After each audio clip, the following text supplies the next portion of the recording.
크리스찬의 쉿, 콰이어트 타임.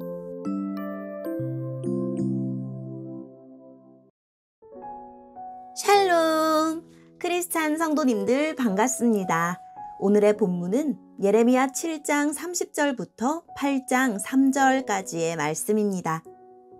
본문의 제목은 참담한 죄, 참혹한 결말입니다. 본문을 읽기 전에 어떤 내용인지 요약본을 먼저 읽어드릴게요. 유다 백성은 가장 거룩한 성전에서부터 죄악이 가득했습니다. 쓰레기를 태우는 곳에서 자식들을 제물로 바쳤습니다. 이러한 죄로 인하여 심판날에는 시체와 뼈들이 온 거리에 가득 찰 것입니다. 오늘의 본문 30절입니다. 주 여호와께서 이렇게 말씀하셨다. 유다 백성은 내가 보는 앞에서 악한 짓을 했다. 그들은 내가 예배를 받으려고 정한 성전에 역겨운 우상들을 세워놓고 그 성전을 더럽혔다. 유다 백성은 흰놈의 아들 골짜기에 도벳 산당을 지어놓고 자기 자식들을 불살라 제물로 바쳤다.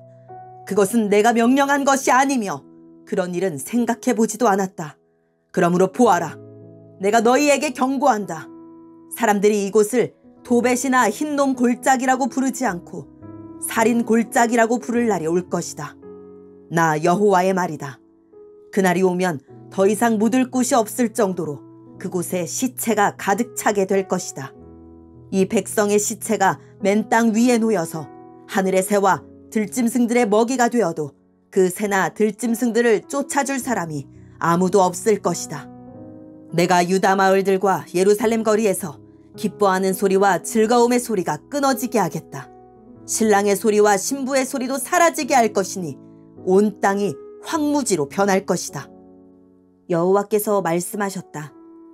그때의 사람들이 무덤에서 유다 왕들의 뼈와 그 신하들의 뼈와 제사장들의 뼈와 예언자들의 뼈와 예루살렘 백성들의 뼈를 꺼내어 그들이 좋아하고 섬기고 쫓아다니며 찾아 경배하던 해와 달과 하늘의 모든 별들 아래에 펼쳐놓을 것이다. 그 뼈들을 모아 묻어줄 사람이 아무도 없으므로 그 뼈들은 땅에 버려진 거름과 같이 될 것이다. 내가 유다 백성을 그 집과 땅에서 쫓아내겠다. 이 악한 백성 중에 남아있는 사람들은 자기들이 쫓겨난 곳에서 사는 것보다 차라리 죽는 게 낫다고 생각할 것이다. 만군의 여호와의 말이다. 아멘. 오늘의 본문을 통해 이해할 수 있는 부분은 무엇일까요? 하나님에게 예배를 드려야 할 거룩한 성전에서 하나님이 제일 싫어하는 짓을 합니다. 성전에 우상이 가득하고 쓰레기를 태우던 흰놈의 아들 골짜기에서 자기 자식을 제물로 바치기까지 합니다. 하나님이 오래전부터 금지한 잔인한 고대 의식을 유다 백성은 보란듯이 행합니다. 하나님은 자식을 바치던 곳을 부모들의 시체로 가득 채울 것이며 그들은 합당한 장례도 치르지 못하는 심판을 받을 것이라고 경고하십니다. 하나님의 도성인 예루살렘은 살인 골짜기와 죽음의 땅으로 전락할 것입니다. 시체에 이어 뼈를 사용한 예언이 등장합니다. 이스라엘은 시체를 묘실이나 동굴에 두어 나중에 유골을 관에 넣습니다. 이러한 뼈들을 꺼내어 거리에 놓고 무덤에 놓지 못하는 것은 엄청난 저주에 해당했습니다. 하나님의 무서운 심판으로 인하여 거리는 시체와 뼈가 즐비하고 죽음과 공포와 온갖 썩은 냄새로 가득할 것입니다. 사람들은 차라리 지옥이 낫다고 생각할 것입니다. 오늘의 본문을 통해 알 수 있는 우리 하나님은 어떤 분일까요? 하늘 여신에게 절하던 거리에 유다 백성의 주검과 뼈를 쌓고 자녀를 불사른 흰놈의 아들 골짜기는 살인 골짜기가 되게 하십니다. 성전도 철저하게 무너뜨려 그들의 죄악을 고발하십니다. 우리 교회와 가정과 일터가 죄와 심판의 현장이 되지 않도록 믿음과 순종으로 지켜냅시다.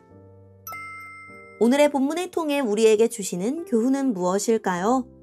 탐욕에 눈이 멀면 욕심을 절제하고 이웃과 나누며 살라고 요구하시는 하나님을 멀리하게 됩니다. 그 대신 탐욕을 채워주겠다고 다가오는 우상에 빠지게 됩니다. 그 결과 하나님께 드릴 사랑을 우상에게 바칩니다. 이 점은 유다 백성이 하나님을 위한 성전에 1월 성신을 위한 제단을 쌓고 우상을 세워서 그곳을 더럽힌 데서 드러났습니다. 그뿐만 아니라 자기 욕심을 채우기 위해 폐륜을 저지릅니다. 이 점은 유다 백성이 자기 자녀를 제물로 불살라 바친 데서 드러났습니다.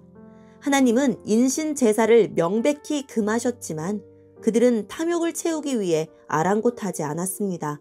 사람의 탐욕은 위로 하나님과의 관계도 아래로 자녀와의 관계도 모두 끊어버릴 만큼 무섭습니다. 우상 숭배의 결말은 비참한 죽음과 멸망 그리고 비탄입니다. 유다 백성은 우상을 위해 자녀를 불사르면서까지 풍요와 장수, 안락을 기대했지만 진노하신 하나님의 심판 앞에서 그들은 시신마저 수습되지 못할 정도로 사륙당하고 모든 일상의 기쁨을 잃어버릴 것입니다. 오늘날에도 돈과 권력, 쾌락은 여전히 우상시 되고 있습니다. 많은 이들이 그것만 있으면 행복할 줄 알고 집착합니다. 그런데 인간성 파괴와 기쁨의 상실이 현저해지는 사회 현실에서 유다가 겪은 끔찍한 재앙의 전조가 보이지 않습니까? 세상의 주류가 어떠하든지 탐욕에 마음을 빼앗기지 말고 우상에게 마음을 주지도 맙시다. 진정한 행복은 하나님의 말씀을 묵상하며 그대로 사는 데 있습니다. 유다가 심판받는 날 죽지 않고 살아남은 백성은 유배지에서 참혹한 고통을 겪으며 차라리 죽는 게 낫겠다고 여길 것입니다. 그렇지만 죽음도 피난처가 될 수 없습니다. 죽음으로도 하나님의 심판을 피하지 못합니다. 하나님의 심판은 죽음 너머에까지 이릅니다. 오늘의 본문을 통해 각자에게 주시는 성령 하나님의 음성에 귀를 기울이며 살아계신 하나님, 제 성품과 말과 삶을 주님의 말씀에 어울리는 모습으로 단장하게 해주세요 라고 기도하고 오늘도 말씀을 붙들고 승리하는 하루를 보냅시다. 여기까지 크리스찬의 쉿 콰이어트 타임 이었습니다.